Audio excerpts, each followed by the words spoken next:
Hey everyone! Today's video is about a creature so small you could flick it across the room, but it builds homes that would put some luxury apartments to shame. I'm talking about the termite ant. Before you roll your eyes, imagine this. You're shuffling through a 3-meter-high fortress in the middle of the African savannah, and you're sweating. Not because it's hot out, but because it's not hot inside. You probably won't survive this, by the way.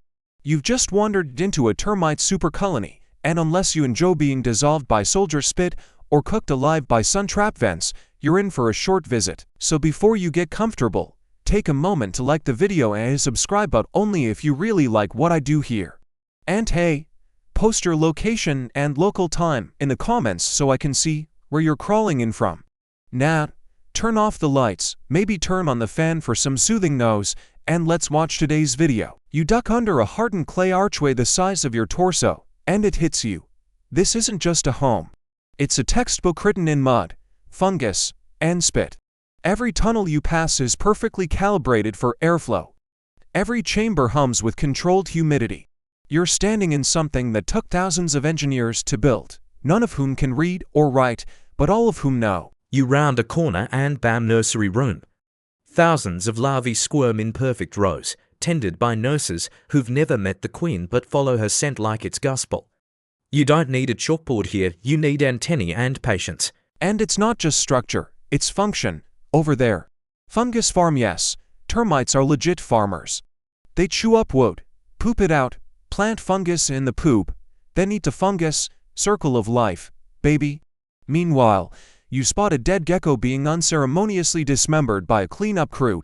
It twitches, you try not to scream. Back in 1948, British researchers poured aluminum into a mound in Kenya to map its structure. The result? A massive, intricate 3D sculpture of a termite's brain at work, so complex that modern architects now study these mounds for sustainable building ideas. No joke. And then there's the weird stuff like that one soldier termite who keeps trying to bite your boots like they're invaders. You step back, he follows, you start questioning if you've got beef with insects. You're not just visiting a home, you're inside nature's only living textbook. You keep crawling, low and slow, as if ducking beneath the radar of a million tiny minds. Around you, the builders are working only. No one's yelling instructions, there's no termite foreman shouting through a tiny megaphone. And yet, every single insect knows exactly what to do. It's eerie, like watching a flash mob with exoskeletons. One termite stops in front of you, taps its antennae twice on the dirt, and lays down a thin, glistening line. Pheromones, the invisible ink of the termite world. You follow it, of course. Wouldn't you follow an invisible map laid down with literal but chemistry? The builders move in perfect sync, stacking soil granules with saliva cement like little bricklayers on a sugar rush. What's wild is they're not building randomly, they're following rules burned into their bodies. No blueprints, no YouTube tutorials, just instinct.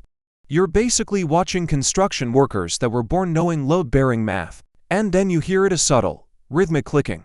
Some of the termites are banging their heads against the tunnel walls. You'd assume they're just being dramatic, but no, this is real communication, vibrational language. Tap tap click means this tunnel is collapsing. A triple thud says enemies ahead.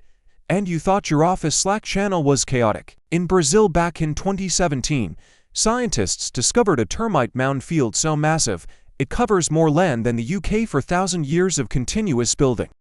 That's longer than the Great Wall of China has been around. And here's the kicker, these bugs aren't even coordinating in real time, it's all encoded. The pheromone trails, the wall vibrations, even the humidity levels, they're all part of a self-replicating curriculum. You pass by a chamber that smells so like ... moldy mushrooms and gym socks. Welcome to the lesson lab. This is where the young termites get their first whiff of job training.